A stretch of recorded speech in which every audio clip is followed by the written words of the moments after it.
Hello students, आज के इस वीडियो में हम एजुकेशन से रिलेटेड, शिक्षा से रिलेटेड एक और बहुत ही इम्पोर्टेंट टॉपिक की बात करेंगे। पर अभी मैं आपको एक टॉपिक नहीं बताऊंगी, पहले हम कुछ चीज़ें डिस्कस करेंगे।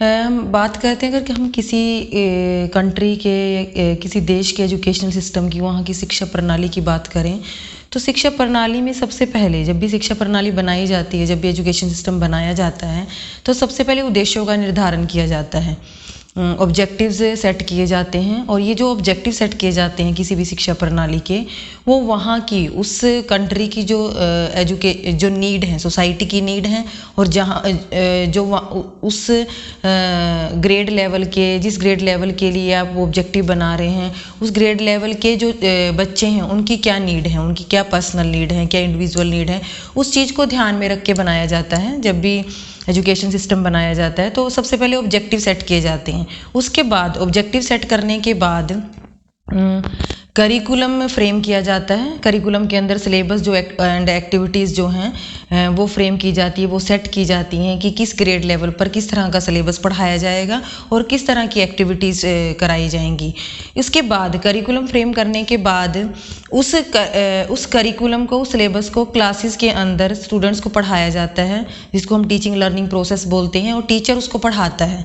टीचर अपने एक्टिविटीज़ लगा के, अपनी एक्टिविटीज़ करा के उस सिलेबस को कुछ डिफरेंट एक्टिविटीज़ से बच्चों को सिखाता है चीज़ें। यानी कि जो थर्ड स्टेप है किसी भी एजुकेशन सिस्टम का, वो है teaching learning process. Teaching learning process follow किया जाता है जिसमें टीचर और स्टूडेंट्स का इंटरेक्शन शामिल है। उसके बाद उस टीचिंग लर्निंग प्रोसेस के बाद एक नेक्स्ट जो स्टेप आता है वो इवैल्यूएशन का है, जिसको हम मूल्यांकन भी बोलते हैं।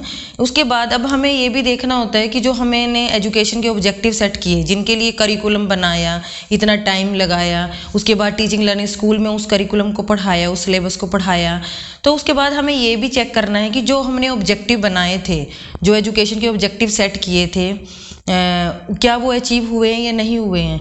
तो इवैल्यूएशन, मूल्यांकन एक ऐसी प्रक्रिया है जिसमें हम ये उन चीज़ों का अंकन करते हैं, उन चीज़ों को इवैल्यूएट करते हैं जो हम चाहते हैं, जो स्टूडेंट्स के जब हम टीचिंग लर्निंग प्रोसेस के दौरान हम चाहते हैं कि स्टूडेंट, मेरे पढ़ाने के बाद स्टूडेंट के अंदर ये चेंजेस आ जाएं, उन चेंजेस को चेक करने के लिए कि वो चेंजेस आए हैं या नहीं आए, वो ऑब्जेक्टिव अचीव हुए हैं या नहीं हुए, हम इवैल्यूएशन का यूज़ करते हैं। तो आज का जो हमारा टॉपिक है वो इवैल्यूएशन ही है कि मूल्यांकन क्या है, इसकी क्या इम्पोर्टेंस है और किस तरह से इसको प्रयोग किया जाता है। इसके अंदर जो भी टेस्ट बनाए जाते हैं, एक अच्छे टेस्ट में किस तरह के गुण होने चाहिए, उसके अंदर क्या किस तरह के क्वेश्चंस डाले जाते हैं, उसके बारे में हम आज बात करेंगे।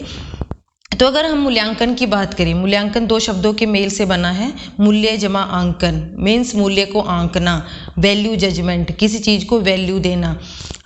एग्जाम्पल लेके चलते हैं। जैसे मान लीजिए आप किसी विवाह समारोह में गए हैं, किसी वेडिंग उसमें आपको बुलाया गया और आप वहाँ पे गए हैं, तो आपसे कोई आके पूछता है कि किस तरह का था फंक्शन, किस तरह का था, और आप आके बात करते हैं, आप बताते हैं कि फंक्शन ए ग्रेड का था। तो वो आपसे पूछता है कि कितने मार्क्स दोगे आप उसको। तो आप बोलते हो कि मैं तो उसको, अगर हम 10 में से हैं तो मैं उसको 9 नंबर दूंगा। तो जो ये 9 नंबर हैं, 10 में से 9 नंबर देना है, वो एक क्वांटिटी की बात है जो हम बच्चों के एग्ज़ाम के थ्रू, जब आप एग्ज़ाम लेते हो तो आप उनको मार्क्स देते हो, तो उसको क्वांटिटी बोलते हैं। और मार्क्स के बाद जो आपने ग्रेडिंग की, वैल्यू दी उसको कि ए ग्रेड का था फंक्शन, बहुत अच्छा था, उसको हम बोलते हैं मूल्य देना, वैल्यू देना। तो मूल्यांकन के दौरान, मूल्यांकन में हमारी दोनों चीज़ें शामिल होते हैं। हम क्वांटिटी की भी बात करते हैं, मार्क्स की भी बात करते हैं, और मार्क्स के बाद उसको वैल्यू देना कि हाँ ए ग्रेड का था, ये बहुत अच्छा था, उसकी भी बात करते, क्वालिटी की भी बात करते हैं। तो मूल्यांकन के अंदर दोनों चीज़ें आती हैं, क्वांटिटी प्लस क्वालिटी। आगे हम चलते हैं। मूल्यांकन एक ऐसी प्रक्रिया है, एक ऐसी प्रोसेस है जिसके द्वारा हम शिक्षण के परिणाम स्वरूप, शिक्षण मीन्स टीचिंग के दौरान, टीचिंग के बाद, टीचिंग के as a result of teaching, शिक्षण के परिणाम स्वरूप छात्रों के व्यवहार में आए परिवर्तन का अंकन करते हैं कि उनके बिहेवियर में क्या चेंजेस आए, उन्होंने क्या नई चीज़ सीख ली है, उसका अंकन करते हैं, उसको देखते हैं। शिक्षा को एक त्रिकोणीय प्रक्रिया माना गया है। एक ट्रायंगुलर अगर हम उसको फॉर्म में लें तो सबसे पहले हम शिक्षक अगर क्लास के अंदर भी हम पढ़ाते हैं, अगर एक टीचर भी अपना लेसन पढ़ाने के लिए जाता है पहले 40 मिनट से पहले, वो सबसे पहले ऑब्जेक्टिव्स फ्रेम करता है कि आपके पढ़ाने के बाद स्टूडेंट्स के अंदर क्या चेंजेस आ जाएंगे, क्या बच्चे सीख जाएंगे, उनको हम व्यवहारगत उद्देश्य भी बोलते हैं। तो शिक्षा है, जब भी आप क्लास के अंदर कुछ पढ़ाते हैं, शिक्षा एक त्रिकोणीय प्रक्रिया है। सबसे पहले उद्देश्यों का निर्धारण किया जाता है, चाहे वो टीचर करता है। टीचर सबसे पहले वो उद्देश्यों का निर्धारण करेगा, उसके बाद ही उसको पढ़ाएगा टॉपिक को जाके, और फिर बाद में कि वो जो आपने उद्देश्यों का निर्धारण किया था, जो बनाए थे उद्देश्य कि आपके पढ़ाने के बाद चेंजेस आ जाएंगे, फिर उनका मूल्यांकन करता है कि उस व्यवहार में वो चेंजेस आए या नहीं आए। तो उद्देश्यों की प्राप्ति को बताने के लिए कि वो उद्देश्य जो हैं हमने उपलब्ध कर लिए या नहीं, अचीव कर लिए या नहीं, मूल्यांकन एक महत्वपूर्ण भूमिका अदा करती है, एक इम्पोर्टेंट एस्पेक्ट है। अगर हम इसकी परिभाषाओं की बात करें मूल्यांकन की, टारगेर्सन तथा एडमस ने एक परिभाषा दी है। उनके अनुसार शिक्षण प्रक्रिया तथा सीखने के क्रिया से उत्पन्न अनुभवों की उपयोगिता के बारे में निर्णय देना शैक्षिक मूल्यांकन है। शैक्षणिक मूल्यांकन हम किसको बोलते हैं? एजुकेशनल इवेल्युएशन हम किसको बोलते हैं? टीचिंग इवेल्युएशन किसको बोलते हैं? कि जो आपने क्लास के अंदर शिक्षण के दौरान जो बच्चों को अनुभव दिए हैं, जो पढ़ाया है, उनका अंकन करना, उनको मापना कि उनके व्यवहार में वो चेंजेस, वो परिवर्तन आए हैं या नहीं आए हैं, उसको मूल्यांकन का नाम दिया है टारगेर्सन ने। उसके बाद अगर हम सीसी रॉस के अनुसार अगर हम बात करें, मूल्यांकन और मापन में अंतर है। सीसी रॉस ने बोला है कि मूल्यांकन और मापन में अंतर है। अगर सिर्फ हम एग्जामिनेशन को ही लेके चलते हैं ना, कि एग्जामिनेशन से ही आपने मूल्यांकन कर लिया, आपने टेस्ट ले लिया बच्चों का, वीकली टेस्ट ले लिया, या एक ट्राइमेस्टर के बाद टेस्ट ले लिया, या एक 6 मंथ के बाद टेस्ट ले लिया, एनुअल टेस्ट के बाद ले लिया, और उसके आधार पर मूल्यांकन कर दिया, उसको मूल्यांकन का नाम नहीं देते हैं, उसको हम मापन कहते हैं। सिर्फ आपने उसमें क्वांटिटी की बात की, मार्क्स की बात की है। उसके अलावा भी बहुत सारी चीज़ें होती हैं जो बच्चों के बिहेवियर में चेंज, आप बच्चों को ऑब्जर्व करते हैं पूरा साल। ये सिर्फ एक साल के बाद या 6 महीने के बाद मार्क्स लेके करने वाली प्रक्रिया नहीं है, ये पूरा साल चलती है लगातार। जब भी आप क्लास के अंदर पढ़ाते हैं, आप उसके व्यवहार में जो परिवर्तन हुए उनको देखते हैं। और सिर्फ ये भी मैं बता दूं कि ये सिर्फ आपकी शिक्षा से रिलेटेड नहीं है कि आपने सिर्फ जो पढ़ाया है उसी से, उस सब्जेक्ट मैटर से रिलेटेड नहीं है। उसके अलावा भी बच्चों के व्यवहार में जो उसके इमोशनल चेंजेस किस तरह किया है, उस बच्चे ने क्लास के अंदर किस तरह से बिहेव किया, वो कैसे आंसर देता है, इंटरेक्ट कैसे करता है, वो टीचर की रिस्पेक्ट कैसे करता है, इस तरह की सारी चीज़ें जिसके अंदर आप बहुत सारी टेक्निक यूज़ करते हैं, सिर्फ एग्जामिनेशन ही यूज़ नहीं करते हैं। तो रॉस ने यही बात की है कि मूल्यांकन और मापन में अंतर है, दोनों में अंतर है, एग्जामिनेशन और इसमें। सिर्फ एग्जामिनेशन को ही आप मूल्यांकन का नाम नहीं देंगे। इसका जो प्रयोग किया जाता है, इसके प्राय बालक के पूरे व्यक्तित्व तथा समूची शिक्षा स्थितियों की जांच प्रक्रिया के लिए प्रयोग किया जाता है। रॉस ने बोला है कि मूल्यांकन का जो प्रयोग है, हम बच्चे के पूरे व्यवहार में परिवर्तन के लिए देखते हैं। सिर्फ शिक्षा जो उसने सब्जेक्ट से रिलेटेड जो अचीव किया, सिर्फ उस चीज़ को नहीं देखते हैं। ये एक लगातार चलने वाली प्रक्रिया है जो हम हर पल हर क्षण करते हैं। जब भी आप स्टूडेंट के साथ क्लास में या बाहर जो है स्कूल के बाहर भी जब आप इंटरेक्शन में आते हैं, उसके साथ इंटरेक्ट करते हैं, तो ये उस तरह की प्रक्रिया है। अगर हम एनसीईआरटी की बात करें तो उन्होंने बोला है कि मूल्यांकन एक ऐसी सतत प्रक्रिया है, सतत मीन्स लगातार चलने वाली प्रक्रिया है, कॉन्टिन्यूस प्रोसेस है, वह व्यवस्थित प्रक्रिया है, सिस्टमेटिक प्रोसेस है। ये एक जो क्या क्या चीज़ें देखती है, जो 3 चीज़ें देखती है, जो 3 चीज़ों का अंकन करती है। निर्धारित शैक्षिक उद्देश्यों की प्राप्ति किस सीमा तक हो रही है, कि जो आपने उद्देश्य निर्धारित किए थे, चाहे हम उनको ब्रॉड ऑब्जेक्टिव्स की बात कर लें, जो एजुकेशन सिस्टम जब बनाया जाता है उसके दौरान हम बनाते हैं, जनरल ऑब्जेक्टिव जिनको बोलते हैं, या फिर जो टीचर फ्रेम करता है हर रोज लेसन पढ़ाने से पहले जो फ्रेम करता है, या उन ऑब्जेक्टिव्स की बात कर ले। दोनों ही तरह के ऑब्जेक्टिव्स जो निर्धारित किए गए हैं बच्चों को पढ़ाने से पहले, उनकी प्राप्ति कहाँ की सीमा तक हो रही है, ये हमें कौन बताता है? मूल्यांकन बताता है। इवैल्यूएशन से हमें पता चलता है। कक्षा में प्रदान किए गए अधिगम अनुभव मीन्स लर्निंग एक्सपीरियंस कितने प्रभावशाली हो रहे हैं, कि जो आप टीचिंग मेथड लगा रहे हैं क्लास के अंदर, जो एक्टिविटी लगा रहे हैं, आपका इससे हमें इवेल्युएशन से सिर्फ स्टूडेंट्स का इवेल्युएशन नहीं करना है, अपने आप को भी चेक करना है कि आप जो पढ़ा रहे हैं, आप जो टीचिंग मेथड लगा रहे हैं, या आप जो टीचिंग एड यूज़ कर रहे हैं, या आप जो एक्टिविटी क्लास के अंदर करा रहे हैं, वो कितनी प्रभावशाली हो पा रही है। अगर तो बच्चों ने आपके उस टीचिंग मेथड से पढ़ाने के बाद जो आपने उद्देश्य बनाए थे वो अचीव हो गए, तो मीन्स आपकी टीचिंग भी सक्सेसफुल है। तो ये उस टीचिंग को भी की प्रभावशाली है या नहीं, उसके बारे में भी बताते हैं मूल्यांकन। एक तो उद्देश्यों की प्राप्ति के बारे में बताते हैं, दूसरा टीचिंग मेथड कितने इफेक्टिव थे उसके बारे में बताता है, तीसरा कि व्यवहारगत परिवर्तन, कि बच्चों के बिहेवियर के अंदर जो चेंजेस है वो कितने अच्छे ढंग से हो रहे हैं, तीसरी ये चीज़ बताता है। तो एनसीईआरटी के अकॉर्डिंग मूल्यांकन एक ऐसी प्रक्रिया है जो हमें ये बताती है, पहले बात क्या बताती है कि शैक्षिक उद्देश्य जो आपने ऑब्जेक्टिव्स बनाए थे वो कहाँ तक अचीव हो रहे हैं, दूसरा जो है टीचिंग मेथड आपका कितना प्रभावशाली है, कितना आपने इफेक्टिव है, कितने अच्छे से पढ़ाया है, तीसरा क्या बताता है कि आपके पढ़ाने के बाद जो बच्चों के व्यवहार में जो परिवर्तन हो रहे हैं वो किस हद तक हो रहे हैं, कितना वो सीख पा रहे हैं। तो 3 चीज़ों का निर्धारण करती है मूल्यांकन की प्रक्रिया। अगर हम आगे चलते हैं, परीक्षा व मूल्यांकन में अंतर की बात करें, क्योंकि कई बार ये बड़ी गलतफहमी होती है कि जो एग्जामिनेशन ही है, जो आप टेस्ट लेते हैं बच्चों का किसी सब्जेक्ट से रिलेटेड, उसी को आप इवेल्युएशन मान लेते हैं। वो आज से 10 साल पहले की बात है, जब हम 1 साल के बाद एक टेस्ट लेके 100 नंबर का टेस्ट लेके बच्चों को बता देते थे कि इस बच्चे को इतनी नॉलेज है इस सब्जेक्ट की।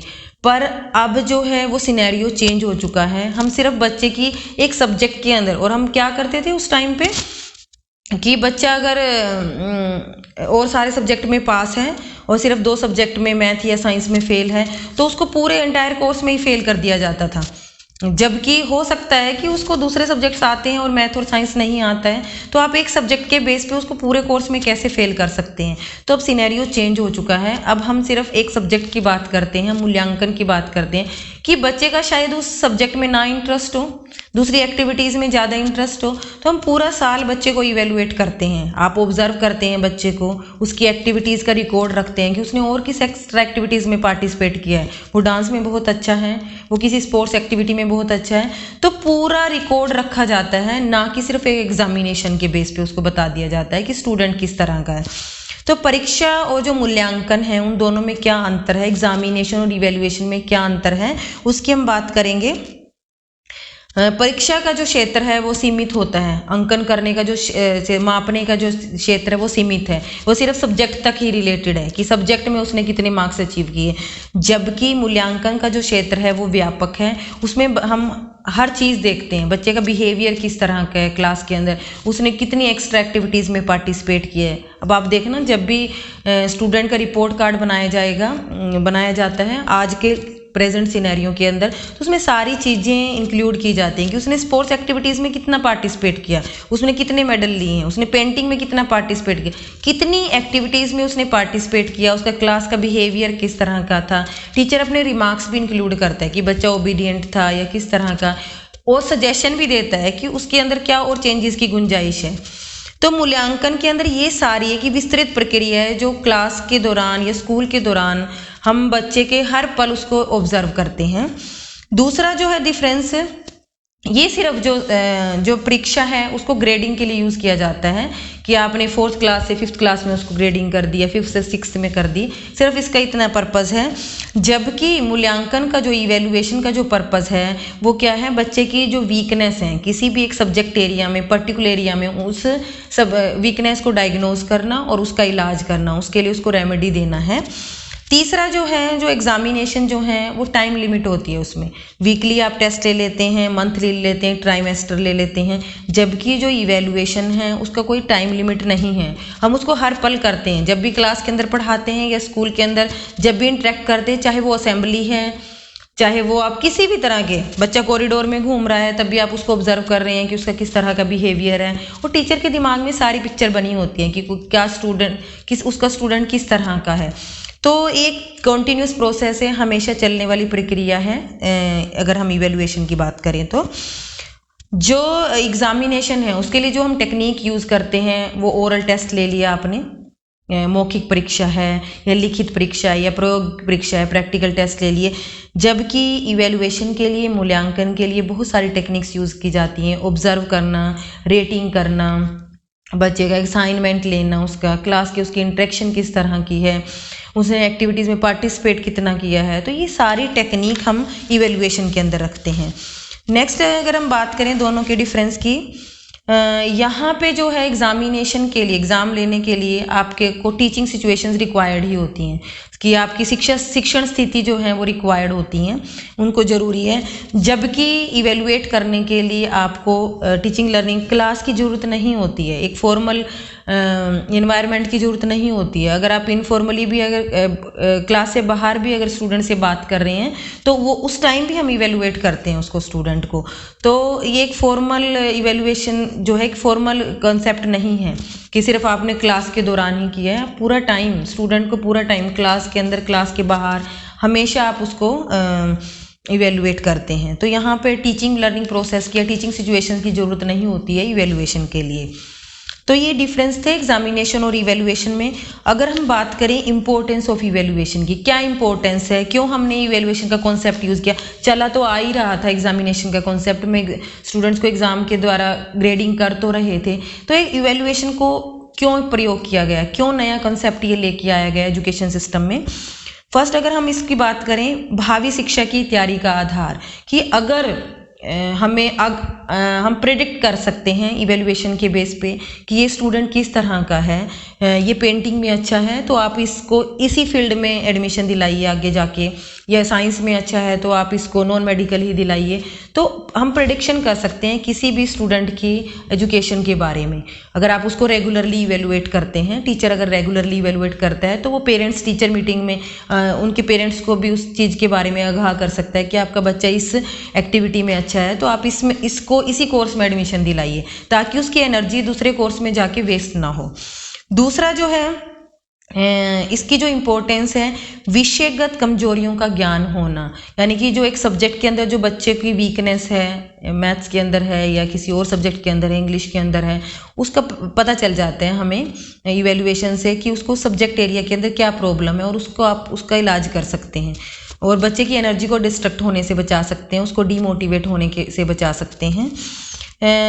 तीसरा जो है उसकी अचीवमेंट, उपलब्धियों की जानकारी देना कि उसको कितनी अचीवमेंट है किसी भी एरिया में, जरूरी नहीं है कि सिर्फ सब्जेक्ट एरिया में, किसी भी की वो स्पोर्ट्स में अच्छा है, उसकी किस फील्ड में उसकी अचीवमेंट ज़्यादा है, अच्छी है, उसकी जानकारी देता है हमें मूल्यांकन। उद्देश्यों की प्राप्ति में सहायक, यानी कि एजुकेशनल ऑब्जेक्टिव हमारे कहाँ तक अचीव हुए हैं इसका हमें पता चलता है मूल्यांकन से। नेक्स्ट हम चलेंगे शिक्षण विधियों में सुधार के लिए उपयोगी, कि आप भी अपने टीचर भी अपने टीचिंग, अभी हमने बात की थी कि मूल्यांकन सिर्फ बच्चों का मूल्यांकन नहीं करता है, टीचर के टीचिंग मेथड का भी करता है। तो टीचर को भी अपने टीचिंग मेथड का पता चलता है और वो उसमें सुधार कर सकते हैं मूल्यांकन से, तो इसकी ये टीचर के लिए भी इम्पोर्टेंस है। पाठ्यक्रम में सुधार के लिए आवश्यक, करिकुलम को भी, पाठ्यक्रम का मतलब सिलेबस प्लस एक्टिविटीज़। अब एक्टिविटीज़ तो फ्रेम किसने करनी है, टीचर ने करनी है, सिलेबस तो बना दिया गया है, तो उन एक्टिविटीज़ में सुधार के लिए भी आवश्यक है। मूल्यांकन से आपको पता चल जाता है कि जो आप एक्टिविटीज़ कराई है आपने क्लास में, वो उद्देश्य की प्राप्ति में कहाँ तक सहायक हुई है, तो आप उसके अकॉर्डिंग उसमें चेंजेस कर सकते हैं, सुधार कर सकते हैं उन एक्टिविटीज़ में। योग्यता मापन के लिए आवश्यक, कि बच्चे की एबिलिटी किस तरह की है, किस फील्ड में है, उसके इंटरेस्ट के बारे में हमें पता चलता है, उसके एप्टीट्यूड के बारे में पता चलता है इवैल्यूएशन की हेल्प से। विकास लेखा तैयार करने में सहायक, विकास लेखा क्या होता है, जो आप एनुअल रिपोर्ट कार्ड जो बाद में बच्चों को देते हैं साल के एंड में, उसको तैयार करने में सहायक होता है। टीचर को उसको तैयार करना होता है, उसमें सारा लेखा देना होता है, सारी जानकारी देनी होती है कि बच्चा फिजिकल स्पोर्ट्स में किस तरह की एक्टिविटीज़ उसने की हैं, पेंटिंग किस तरह की, मतलब जो भी एक्टिविटीज़ उसने पूरे साल की है, या बच्चे का बिहेवियर किस तरह का है, उसमें आपने पूरा लेखा देना होता है। तो उस लेखा, उस एनुअल रिपोर्ट को तैयार करने में भी हेल्प करती है हमें मूल्यांकन।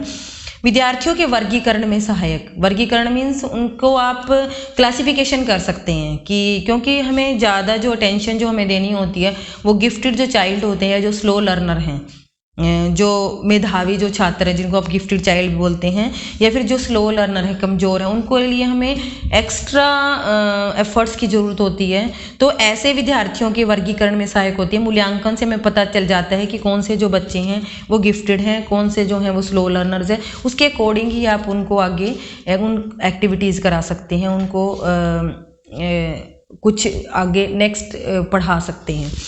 चलिए, ये था इम्पोर्टेंस ऑफ इवेल्युएशन। आगे हम बात करते हैं प्रश्न। जो आप एक टेस्ट बनाते हैं, जो आप एग्ज़ाम लेते हैं बच्चों का, वो किस तरह के होते हैं, प्रश्नों की रचना के प्रकरण कि किस तरह के प्रश्न उसके अंदर डालते हैं, उसके बारे में हम बात करेंगे। इसमें 3 तरह के जो प्रश्न हम डालते हैं, 3 तरह की परीक्षाएं जो होती हैं लेते हैं हम। एक तो ओरल जो परीक्षा है, ओरल टेस्ट, जिसको आप मौखिक परीक्षा बोलते हैं। दूसरी जो है रिटन, जिसको हम लिखित परीक्षा बोलते हैं। और तीसरी जो है प्रैक्टिकल, प्रयोगात्मक परीक्षा है। अब अगर हम हिंदी की बात करते हैं तो ओरल जो मौखिक परीक्षा किस तरह की होती है, जब आप छोटे बच्चों को कहते हुए सुना होगा कि इसका ओरल टेस्ट था आज तो हिंदी का। हिंदी में आप वहाँ पे आप उसकी ओरल स्किल जज करते हैं। टीचर जो है बच्चे की ओरल स्किल को जज करता है कि जैसे कविता उसने कोई सुनानी है या किसी चीज़ के बारे में बोलना है, कि वो उसको प्रोनाउंस कैसे कर रहा है, उसको बोलता कैसे है, उस सुर में, लय में, उस चीज़ को हम अंकन करते हैं, उसकी ओरल स्किल को चेक करते हैं। तो हिंदी में इस तरह की होती हैं ये मौखिक परीक्षाएं। दूसरा जो है लिखित परीक्षा होती है, जो हम जनरली लेते ही हैं, उसके बारे में बाद में बात करेंगे। पहले हम प्रयोगात्मक परीक्षा के बारे में बात करते हैं। प्रैक्टिकल जो एग्ज़ाम होता है वो हिंदी में किस तरह का होता है। जैसे आपने बच्चे को कोई निबंध लिखवा लिया किसी, वो हालांकि सब्जेक्ट से रिलेटेड नहीं है, मतलब उस सिलेबस से रिलेटेड नहीं है, किसी भी करंट टॉपिक पे आपने कोई निबंध लिखवा लिया, कोई आपने उससे कहानी रचना करा ली या कोई कविता रचना करा ली, वो एक प्रयोगात्मक परीक्षा है कि आपकी जो रिटन स्किल कितनी डेवलप हुई है, आप अपने विचार कितने दे सकते हैं उसमें। आप ये इस तरह की हिंदी में प्रयोगात्मक परीक्षा यूज़ करी जाती है, प्रयोग की जाती हैं। तीसरा जो है रिटन, जो जनरली हम करते हैं, रिटन एग्जामिनेशन की जो हम बात करें, तो वो रिटन एग्जामिनेशन के अंदर लिखित परीक्षाओं के अंदर किस तरह के प्रश्नों को शामिल किया जाता है। सबसे पहले जो बात करेंगे निबंधात्मक प्रश्न, जो ऐसे टाइप क्वेश्चन जिनको हम बोलते हैं। निबंधात्मक प्रश्नों की अगर हम बात करें तो इनकी मतलब ये भी 2 तरह के होते हैं। एक तो रिस्ट्रिक्टेड रिस्पॉन्स टाइप होते हैं, जिसमें समय सीमा, आपके वर्ड लिमिट जो है, शब्द सीमा का निर्धारण किया जाता है कि आपको इतने शब्दों में, 200 शब्दों में इसका उत्तर देना है। इस तरह के प्रश्न होते हैं। या फिर ओपन एंडेड, कि जिसमें आप अपने विचार दे सकते हैं, आपको विचार देने की पूरी स्वतंत्रता होती है, आप अपनी क्रिएटिविटी दिखा सकते हैं। तो इस तरह के होते हैं ओपन एंडेड क्वेश्चन। तो 2 तरह के निबंधात्मक क्वेश्चंस में, एक तो आपके रिस्ट्रिक्टेड रिस्पॉन्स टाइप, जिसमें समय क्या कहते हैं, वर्ड लिमिट जो है, शब्द सीमा का निर्धारण होता है। दूसरे ओपन एंडेड, जिसमें आप अपने विचार लिख सकते हैं। अब इनकी जो निबंधात्मक प्रश्न होते हैं, इनकी कुछ एडवांटेज भी हैं, कुछ लाभ भी हैं इनके, और कुछ इनकी लिमिटेशंस भी हैं, कुछ सीमाएं भी हैं, कुछ डिसएडवांटेज भी हैं। सबसे पहली तो एडवांटेज क्या है कि अगर हम निबंधात्मक प्रश्न डालते हैं पेपर में, तो बच्चे कितना सिस्टमेटिकली जो है मैटर को प्रेजेंट करते हैं, उसका पता चलता है कि विचारों की व्यवस्थित रूप में प्रस्तुत करने की योग्यता का पता चलता है। सिस्टमेटिकली कितना प्रेजेंट करते हैं, क्योंकि आप तो क्वेश्चन डाल देते हो एक्सप्लेन दिस, अब आगे उसमें उसने डेफिनेशंस देनी है, उसके बाद उसकी इम्पोर्टेंस बतानी है, लास्ट में उसको कंक्लूड भी करना है। तो किस तरह से सिस्टमेटिकली कैसे प्रेजेंट करना है मैटर को, कितने व्यवस्थित रूप में वो प्रस्तुत करता है, इसका पता चलता है। इसकी एक एडवांटेज है। दूसरा, भाषा की शुद्धता की जांच, कि लैंग्वेज कितनी अच्छी तरह से वो प्रयोग कर रहा है, उसकी कोई गलती तो नहीं है रिटर्न में। क्योंकि अगर आपके ऑब्जेक्टिव टाइप क्वेश्चन होते हैं, उनका तो हाँ ना में ही आंसर होता है, वहाँ से हमें बच्चे की लैंग्वेज प्रोफिशिएंसी का, उसकी भाषा की शुद्धता का ज्ञान नहीं होता है। तो अगर भाषा की शुद्धता का ज्ञान करना है तो उसके लिए निबंधात्मक प्रश्न बहुत ही लाभकारी हैं। आगे हम बात करें, थर्ड जो है इसकी एडवांटेज क्या है, तथ्यों का विश्लेषण, कि फैक्ट्स जो है उसको एनालाइज करके वो बता सकता है कि इस प्रश्न में उसने कौन कौन से तथ्य डालने हैं, उसको एनालाइज करके। इतने सारी चीज़ उस टॉपिक के बारे में होती हैं, तो अब इस प्रश्न के अंदर उसने क्या क्या डालना है उसका विश्लेषण वो कर सकता है। और क्या चीज़, स्मरण शक्ति की जांच होती है कि आप कितना याद रख सकते हैं चीज़ को, मेमोरी कितनी शार्प है आपकी। तीसरा जो है प्रासंगिक विचार लिखने, अनावश्यक बातें ना लिखने की उचित दिशा प्रदान करते हैं कि कितना आपने मैटर लिखना है, कोई फालतू का मैटर तो नहीं डाल दिया उसके अंदर। तो ये हमें निबंधात्मक प्रश्न बताते हैं और इससे हमें बच्चों की हैंड राइटिंग का पता चलता है, अक्षरों की बनावट किस तरह की है, उसने कितने अच्छे से उसको लिखा है, उसका पता चलता है। ये एक और एडवांटेज है। निबंधात्मक प्रश्न के अगर हम दोष की बात करें, उनकी लिमिटेशंस की बात करें, तो ये रटने पर ज़्यादा जोर देते हैं कि आपने रट्टा मार के लिखना है। आपने कुछ एक 5-7 क्वेश्चंस आपने जो इम्पोर्टेंट होते हैं उसका आपने रट्टा मार लिया और पेपर में जाके उसको लिख दिया। तो इसमें हम बच्चों की अंडरस्टैंडिंग नहीं चेक कर पाते हैं कि उनको समझ कितनी है उस टॉपिक की। दूसरा जो है, इसमें हम पूरे, जब भी हम निबंधात्मक प्रश्न बनाते हैं, जब भी पेपर और निबंधात्मक प्रश्न ही डालते हैं, तो पूरे सिलेबस को कवर नहीं कर पाते हैं, पूरा पाठ्यक्रम नहीं हम चेक कर पाते हैं, पूरा सिलेबस नहीं कवर कर पाते हैं। नेक्स्ट है नॉट रिलायबल, कि ये विश्वसनीय नहीं है, कि कुछ ही महत्वपूर्ण प्रश्नों का अनुमान लगा के बच्चे की ये इम्पोर्टेंट हैं उसको शामिल कर दिया जाता है और उसी से बच्चे की उस सब्जेक्ट नॉलेज को जज कर लिया जाता है। पर इससे हमें अच्छे से पता नहीं चलता कि बच्चे को सब्जेक्ट की समझ है या नहीं है। अगला जो है, इस पे सब्जेक्टिविटी ज़्यादा रहती है, व्यक्तिनिष्ठता ज़्यादा रहती है।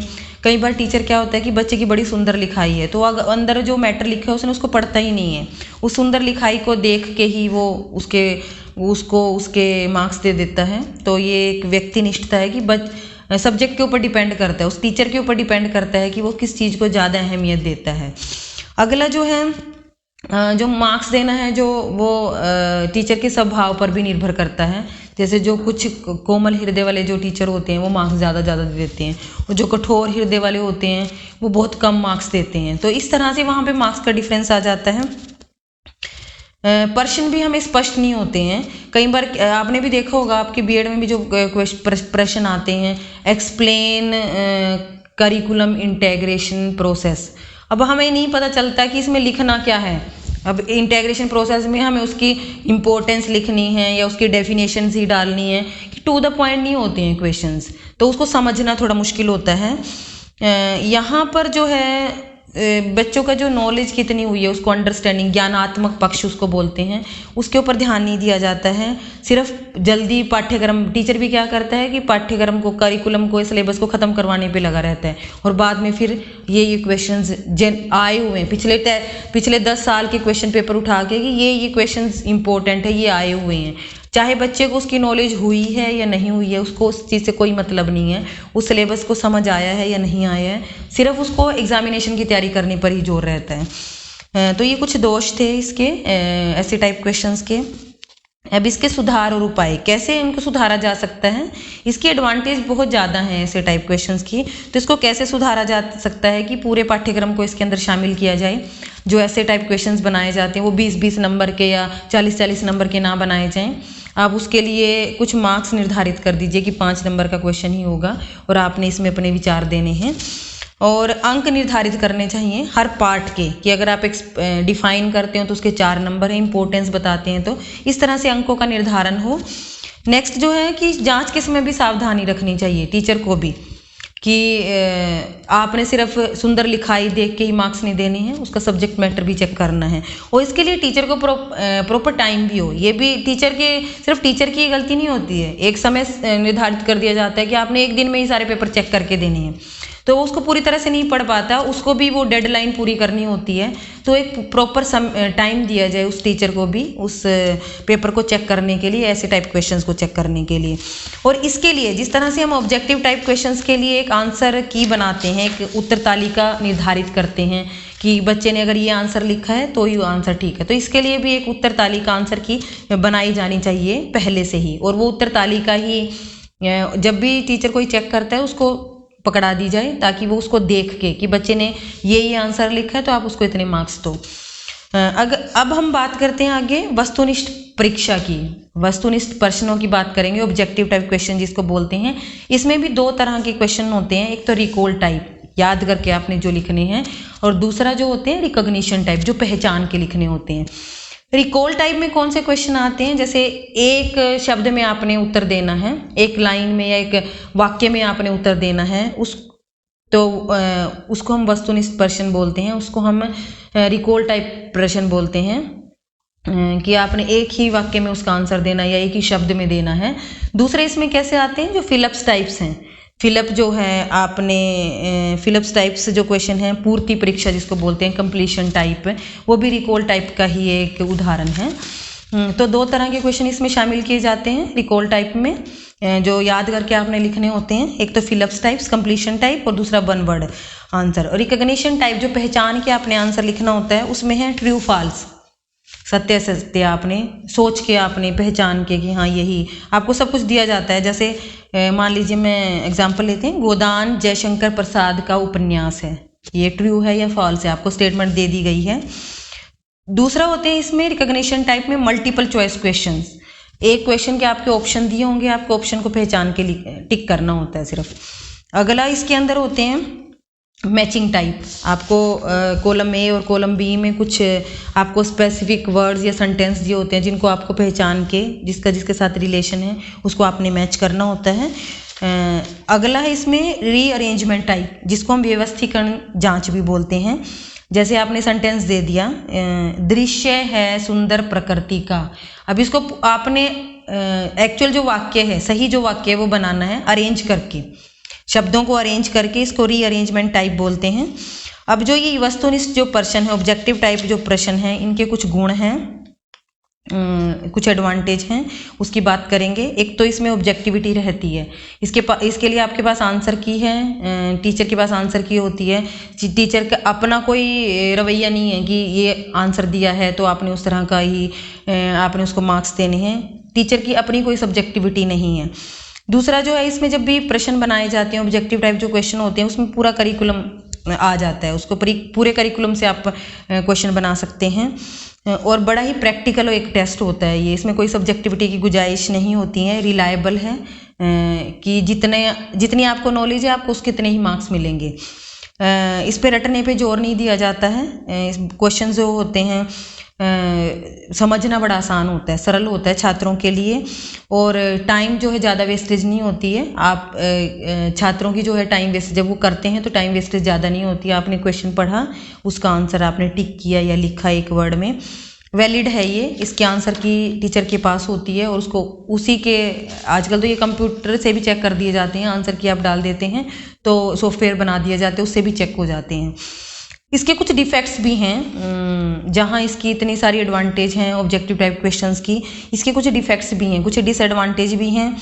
हमें बच्चे की हम इसमें लैंग्वेज प्रोफिशिएंसी चेक नहीं कर पाते हैं कि वो, क्योंकि लैंग्वेज का अगर हम हिंदी की बात करें कि हिंदी को चेक करना है, हिंदी की इतनी तरह कैसे आती है, उसको जो कौशल होते हैं, लेखन कौशल उसने अचीव किया या नहीं, वो हम चेक नहीं कर पाते हैं। बच्चा सिस्टमेटिकली प्रेजेंट कर पाता है या नहीं मैटर को, वो हम चेक नहीं कर पाते हैं। इसमें नकल की भी संभावना होती है, बच्चे नकल एक आंसर एक ही उसमें देना है वर्ड में, तो कोई भी जल्दी से बता देता है।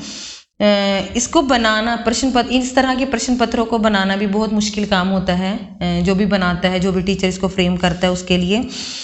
और इसमें एक और लिमिटेशन है छात्रों के उसमें, कि छात्र अपने जो हैं विचार नहीं दे पाते हैं, वो नहीं बता पाते जो उनके मन में विचार है, सिर्फ आंसर देना है आपको, जो उसके बारे में जो आप बताना चाह रहे हो उस टॉपिक के बारे में, वो नहीं बता पाते हैं। तो ये कुछ डिसएडवांटेज थी ऑब्जेक्टिव टाइप क्वेश्चन की। अब हम बात करेंगे कि अगर आपने एक आदर्श प्रश्न पत्र बनाना है तो उसके क्या गुण होने चाहिए, एक अच्छे प्रश्न पत्र के क्या गुण होने चाहिए। एज अ टीचर जब आप एक क्वेश्चन पेपर बनाएंगे बच्चों को जज करने के लिए, उनके मापन के लिए, तो उस प्रश्न पत्र में आपने क्या क्या चीज़ें शामिल करनी है और होनी चाहिए। पहले उद्देश्यों की प्राप्ति की ओर ध्यान, उद्देश्यों को शामिल करना है। हिंदी में हम मेनली 3-4 उद्देश्य हम शामिल करते हैं। बोधात्मक की नॉलेज कितनी हुई है उसको, अभिव्यक्ति कि वो कितना अभिव्यक्त कर पाता है, सौंदर्यात्मक एप्रिशिएट कितना कर पाता है, ज्ञान उसको नॉलेज कितनी हुई है, अंडरस्टैंडिंग। ये 4 चीज़ें हम देखते हैं जब भी, यानी कि आपने जब भी एक अच्छा प्रश्न पत्र बनाना है, हर तरह के इन चारों उद्देश्यों को आपने वेटेज देनी है। और सबसे ज़्यादा जो हम वेटेज देते हैं यहाँ पे वो अभिव्यक्ति, कि आप अभिव्यक्त कितना कर पाते हैं, आपको वो जो आप कौशल, क्योंकि लैंग्वेज में मेनली अभिव्यक्ति की बात करते हैं, कि आप बोल कितना पाते हैं, कॉन्फिडेंटली आपकी वोकेबलरी कितनी अच्छी है। तो इन उद्देश्यों को सारों को ही आपने वेटेज देनी है जब भी आपने एक प्रश्न पत्र बनाना है। दूसरा जो है और क्या चीज़ ध्यान रखनी है, विषय वस्तु का ध्यान रखना है कि जब भी सब्जेक्ट मैटर आपने हर तरह का सब्जेक्ट मैटर इसमें डालना है। कभी आप छोटे बच्चे का प्रश्न पत्र उठा के देखना हिंदी का, उसके अंदर किस तरह की पाठ्य सामग्री को लिया जाता है, निबंध रचना, लिटरेचर उसमें अंदर डालते हैं हम उसमें, और लैंग्वेज में जिसमें व्याकरण की हम बात करते हैं, व्याकरण से संबंधित प्रश्न भी डालने हैं, लिटरेचर से संबंधित प्रश्न भी डालने हैं। उसके बाद आपने शब्दावली, शब्द अर्थ भी कितने उनको आते हैं उसके बारे में भी देखना है। या आप अपठित गद्यांश भी उसके अंदर हम डालते हैं, उसमें से क्वेश्चन लिखने होते हैं बच्चे को। उसके बाद सुलेख पे भी हम उसका कितना अच्छे से उसने लिखा है उस पर भी, उसकी राइटिंग किस तरह की है उसके भी मार्क्स हम निर्धारित करते हैं। निबंध लेखन भी इसके अंदर होता है, रचना लेखन भी। तो ये सारी सामग्री हम, ये विशेष वस्तु, ये सारी शामिल करते हैं जब भी हम एक हिंदी का प्रश्न पत्र बनाते हैं, एक हिंदी के अच्छे प्रश्न पत्र की बात करते हैं। तीसरा हम किसकी बात करते हैं, विभिन्न प्रकार के प्रश्नों के अंक की, हर तरह के प्रश्नों को शामिल करना है। ऐसे टाइप क्वेश्चन भी हों उस पर, उसके अंदर पेपर के अंदर शॉर्ट आंसर टाइप क्वेश्चन भी हों, ऑब्जेक्टिव टाइप भी हों, तीनों तरह के क्वेश्चन उसके अंदर रखने हैं और उनके लिए अंक निर्धारण कर देना है पहले से ही।